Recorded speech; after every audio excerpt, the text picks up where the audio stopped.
हमने कल एक खुलासा किया था, we done an expose yesterday, और हमने 3 लोगों से सवाल पूछे थे।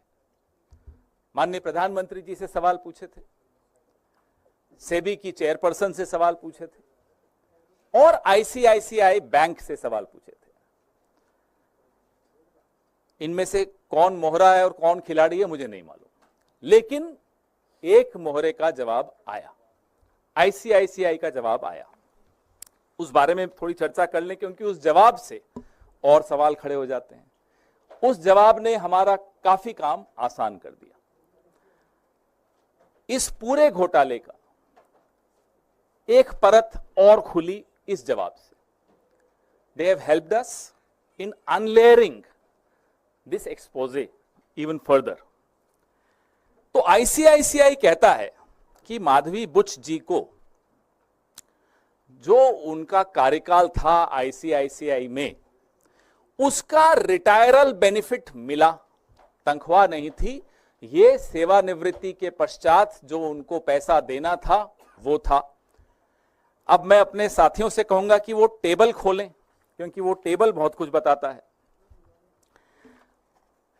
इसको थोड़ा, आपको दिख रहा है ये टेबल अच्छी तरह? नहीं, यहां से पीछे दिख ही रहा।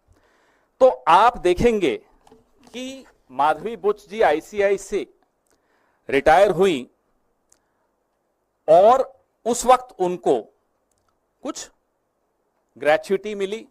टेबल में आप देखिए 71,90,000 2013-14 में उनको ग्रेच्युटी मिली। उसके आगे लिखा हुआ है अलाउंस ग्रेच्युटी फंड। 2014-15 में 5,36,08,825 रुपए, ये हम मान लेते हैं 1 मिनट के लिए कि ये रिटायरमेंट कम्यूटेड जो पेंशन है ये उनको मिल गई। चलिए मान लिया। उसके बाद मुझे एक बात बताइए कि किसी भी व्यक्ति को रिटायरमेंट के पश्चात हर साल पेंशन का अमाउंट बदलता रहता है क्या?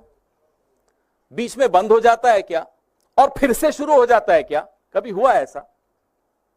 मैं बताता हूं कैसे हुआ। यहां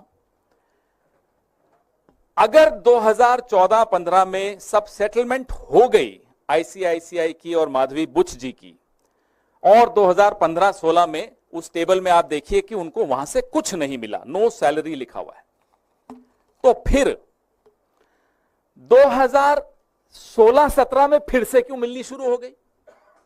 ये ऐसी कौन सी पेंशन है? सेटलमेंट हो गया, 5 करोड़ के लगभग आपने दे दिया, ग्रेच्युटी आपने दे दी, फिर आपने देना बंद कर दिया, लेकिन 16-17 में फिर से शुरू कर दिया। ये बड़ी चमत्कारिक पेंशन है, फिर से मिल गई। ना केवल इतना, अब मैं आपको इस टेबल पे फिर से देखने को कहूंगा। इस टेबल में आपको 2007 से लेकर और 2013-14 जब तक वो आईसीआईसीआई में थी, उनकी तनख्वाह दिखाता हूं।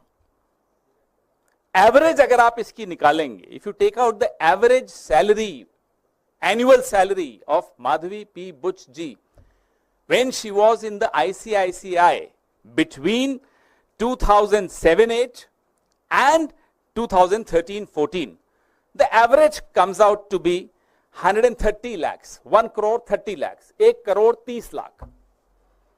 और पेंशन का एवरेज कितना है साल का? 2 करोड़ 77 लाख। कौन सी ऐसी नौकरी है जहां पेंशन तनख्वाह से ज्यादा है, डबल से ज्यादा? ये तो हमें मालूम ही नहीं था। ये तो कल आईसीआईसीआई के जवाब जब आए तो रिसर्च की। पेंशन से ज्यादा तनख्वाह होती है, हमने बचपन से सुना था। तनख्वाह से ज्यादा पेंशन न्यू इंडिया में आने लग गई। कुछ लोगों को मिलती है, उसके लिए आपको मोहरा बनना पड़ता है, उसके लिए आपको प्यादा बनना पड़ता है। हम इस बात का जवाब, आईसीआईसीआई से हमें कोई गुरेज नहीं है, वो दे दें, हमें कोई दिक्कत नहीं। उम्मीद है कि माधवी पी बुच जी ये टेबल देखेंगी और जवाब देंगी कि ये 16-17 को फिर से पेंशन क्यों मिलनी शुरू हो गई, तथा कथित pension, the so called pension. वैसे मैं आपको बता दूं, ये वही साल है जब वो सेबी में होल टाइम मेंबर बन गई थी। तो जब सेबी में वो होल टाइम मेंबर बन गई तो फिर से तथाकथित पेंशन मिलनी शुरू हो गई। और पेंशन कितनी? 2,77,00,000 औसत एवरी ईयर। तनख्वाह कितनी थी? मैं फिर से दोहराता हूं, 1,30,00,000 सालाना औसत तनख्वाह 2007-8 से लेकर और 2014-15 तक। ऐसी नौकरी हम सबको भी मिलनी चाहिए जहां पेंशन तनख्वाह से ज्यादा